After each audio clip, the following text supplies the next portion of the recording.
Let me check if it's recording. Yes, Viren. Okay. Tell us your Swiss bank account, your number.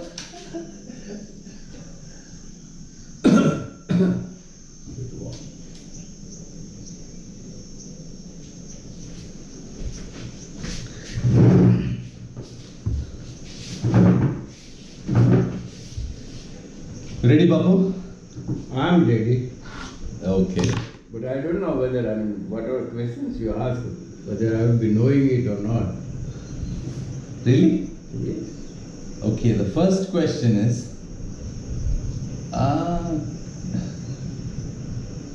let's talk about inbreeding.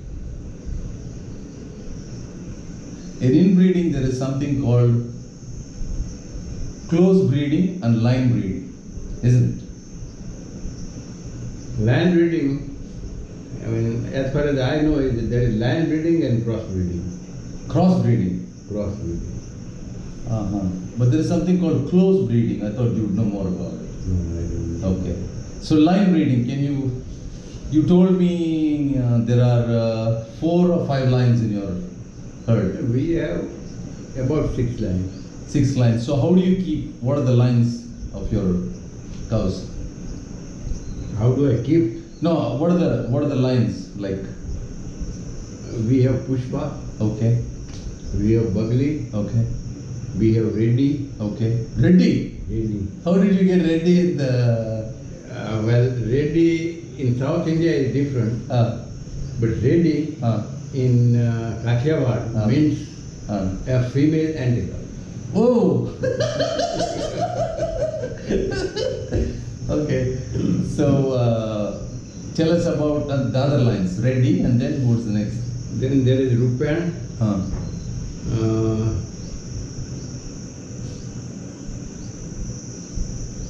Rupan and Sudha. Sudha.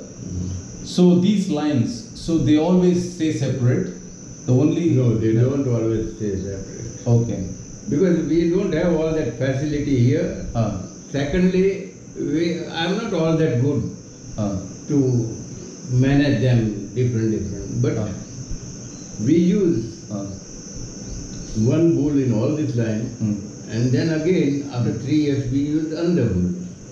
And this line, we give the names. Normally we give names of, suppose if it is Sudha's line, then we started with S. Okay. If it is with Rupa's line, then we started with R. Just to remember. So these lines. But this is too complicated for a amateur like me no, for anybody. to understand. They can understand, but best is to use a bull for 3 years and search a new bloodline and put it in. Okay, I want to ask you a question. This has been on my mind. So you said every 3 years the bull is, you need to change the bull, right? This is what our ancestors used to do. Yes. They found a good diamond. They are doing good. Okay. So that, say, so 3rd year the offsprings are mature enough to, so it makes the workload easier. So if the offsprings were very good with the current setup and the offsprings were, say example, Nand is giving you, or Pandey, what's that big one's name? Dharanya gives good offsprings just for say. So if it gave good offsprings, and then say the second line, which say if there are 100 cows you have, Nand or Dharanya has given you 100 good offsprings. So why don't you keep this 100 with the same bull, and for this 100 you put a new bull? Would that be a better idea? Because you're getting superior offsprings with it. No? Bad idea? I did not understand your question. The question is, say, hello. The question is, so we have one bull already. Yeah. And he has this 100 cows. He has produced from 6 lines. Then what? You want to keep one keep on using the same bull for the... The 100 cows you keep using the same bull because you have such a superior offsprings. So what about the old cows? Yes. Yeah, old cows. What about the offspring? Then make a new bull for that. For that you have to put a new bull. No? Yeah. So it's too much work. That is the reason you are changing the bull. Yes. So what guarantees you that that bull that you're going to put in for the 200 cows is going to be a good bull? There is no guarantee. So that kind of that bull, if somebody else has used it, you can see the result. Oh, that is why you test it with other people. Very smart. Okay. So that is, then you are upgrading than downgrading.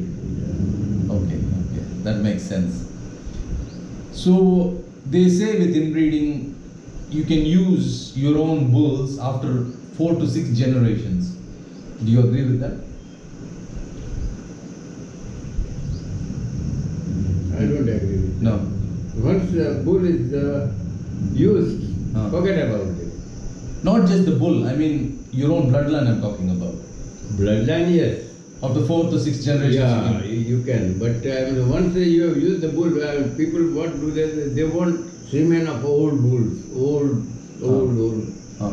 But if you have improved upon that, so why not use the improved variety? Okay. Why the old? No, I'm talking about inbreeding where after 6 generations using your own bull from your own lines.